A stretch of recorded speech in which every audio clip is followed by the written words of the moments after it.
Earlier, my colleague Liu Xin spoke with American historian, author and documentary maker Peter Kuznick on the implications of the AUKUS submarine deal on global efforts to curb nuclear weapons. The three members of the so-called AUKUS are signatories to the Treaty on the Non-Proliferation of Nuclear Weapons, which is to ensure non-proliferation, disarmament and peaceful use of nuclear technology. So, Professor Kuznick, do you think AUKUS could breach in any way this treaty? What is the implication on the global non-proliferation efforts? The original agreement with France was to have diesel-powered submarines. This new agreement with the United States and Britain is to give Australia nuclear-powered submarines. France and China have nuclear submarines that use a low level of enrichment. This submarines that the United States and Britain are going to be providing Australia has highly enriched uranium, and that's the concern. Technically, according to the Non-Proliferation Treaty, there's a big loophole that this falls into. So it's not technically, one might argue, a violation of the NPT, but it is certainly a violation in spirit, and it opens the door on a couple levels to the potential for proliferation.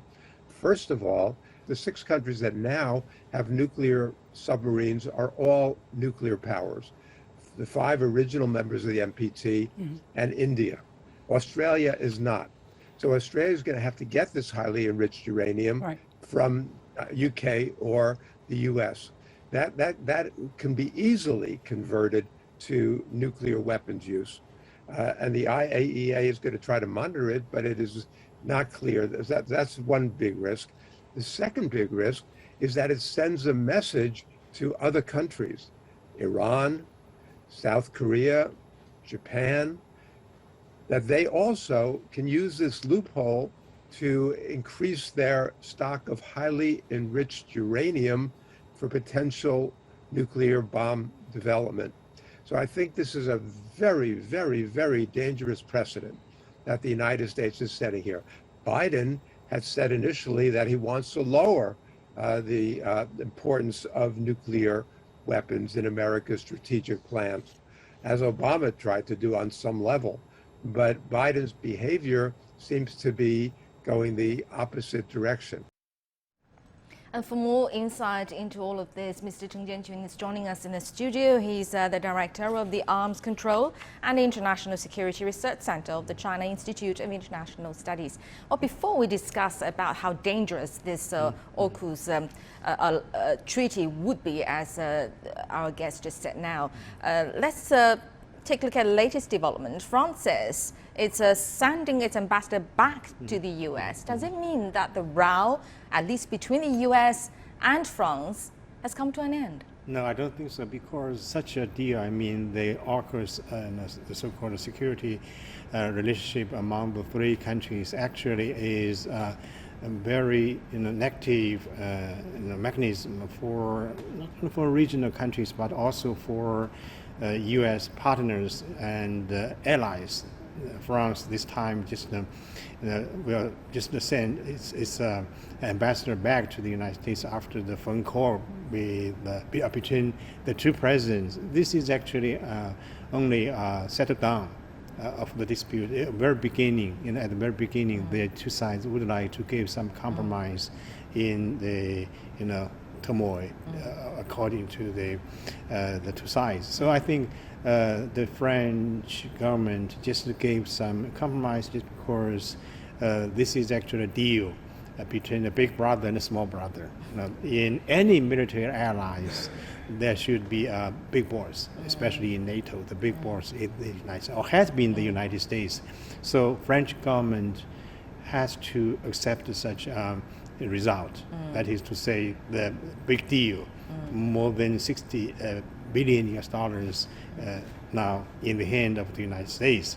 So this is a commercial consideration, but from the geopolitical consideration or perspective, we can see the United States would like to give some benefit to French government as compromise or complementary to that country. So I think this time the two countries, especially between the United States and France, they almost have already settled down such a dispute, but I don't think the French government or President Macron is very happy about such a result. But he didn't hang up the phone empty-handed, right? Yeah.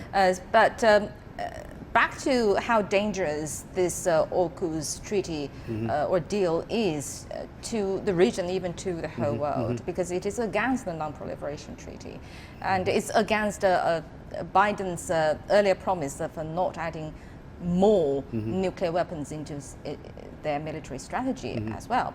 So how dangerous is it?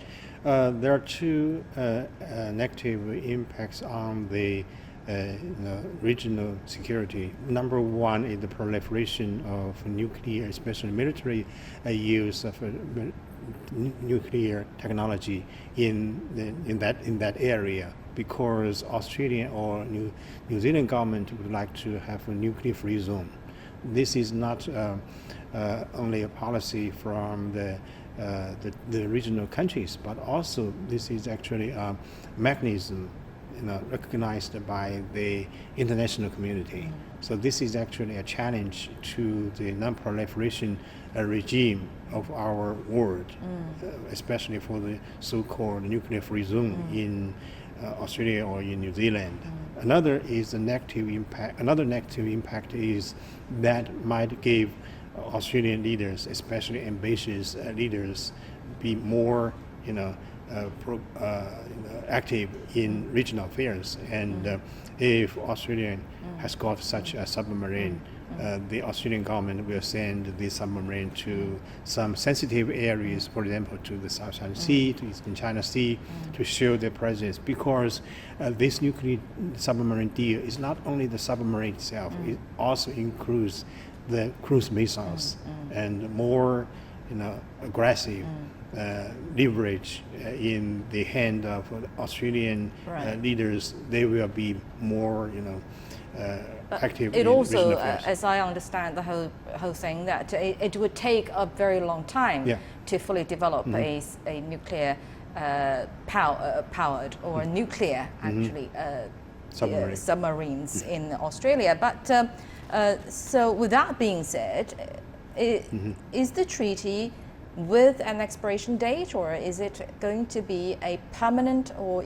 long-term or even permanent mechanism? In terms of the so-called new security relationship among US, UK and Australia, I'm sure this should be a permanent mechanism in regional affairs, especially from the three Anglo-Saxon countries. They would like to be more united to deal with so-called challenges from China, from other countries, and of course the big boss is still the United States. And before the Australian government has got the nuclear-powered submarine, there is a very tricky arrangement. That is to say, the United States or UK can send its or their nuclear-powered submarine to Australia or to New Zealand. This is actually a little bit tricky. Under such a deal of nuclear submarine constructed by United States and the UK, of course, maybe 20 years later, they can send such a nuclear-powered submarine to Australia. But during that period of time, and during that, from then on, in the coming 20 years, the United States can send its nuclear-powered submarine to Darwin, the naval, harbor, and that is a little bit tricky for the United States. And Biden administration is very good at manipulating the situation or the nuclear mechanism in the world, and I'm sure in the coming years or coming months, the United States can or could send its nuclear submarine to Australia. This is another aspect of the nuclear deal among the three countries. So, okay, thank you very much, Mr. Cheng Jianqun, for your insights. He's the director of the Arms Control and the International Security Research Center of the China Institute of International Studies. Thank you very much for your insight.